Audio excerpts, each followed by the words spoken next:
403的话，它的原因短语是 forbidden 禁止的意思禁止访问，通常用于登录了，就是你登录了，但是什么没有权限访问资源OK， 所以它跟401不一样，401是人家服务器不知道你是谁，403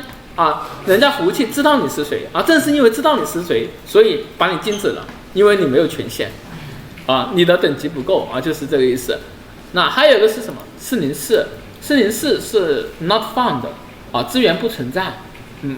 表示资源路径，就是有可能是路径写错了，或者是资源已经被什么删除掉了。还有一个是什么？405返回的响应状态码是 method not allowed， 就是这个请求方法不被允许，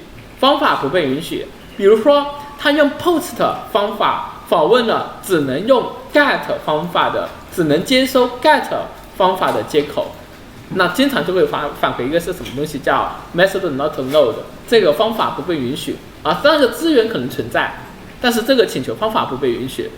那接下来就是我们的一个406是表示 not acceptable表示不接受。客户端请求的比如说客户端，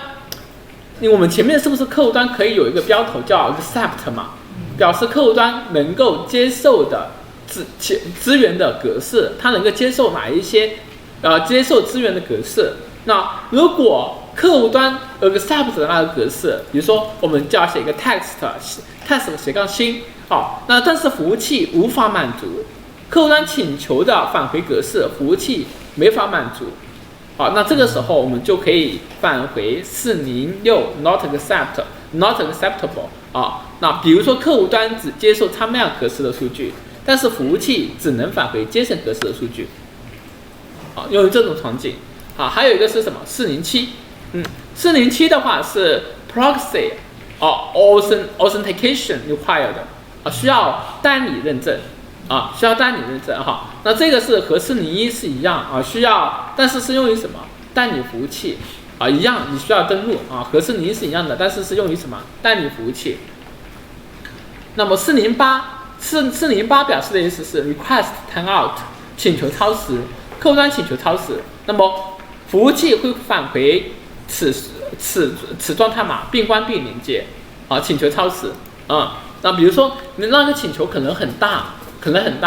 那我实际上它底层是 TCP 嘛 ，TCP 底层是什么？是我们的 IP 嘛 ，IP 其实它是一个数据包的发送过去的，它不可能像一个管道一个流一样，在 IP 层它其实就是那个数据包是一跳一个路由器接着一个路由器发送过去的，那有可能你在我们这个请求发送的时候可能会分成很多个数据包，那么其中有个数据包丢失了，那么服务器端99收不到那个数据包，那就是这种情况下就可以给你返回一个什么？我们就可以返回一个响应超时请求超时就是 request timeout。那还有一个是什么？409表示 conflict 表示冲突请求与当前资源的状态冲突。这边也举了一个例子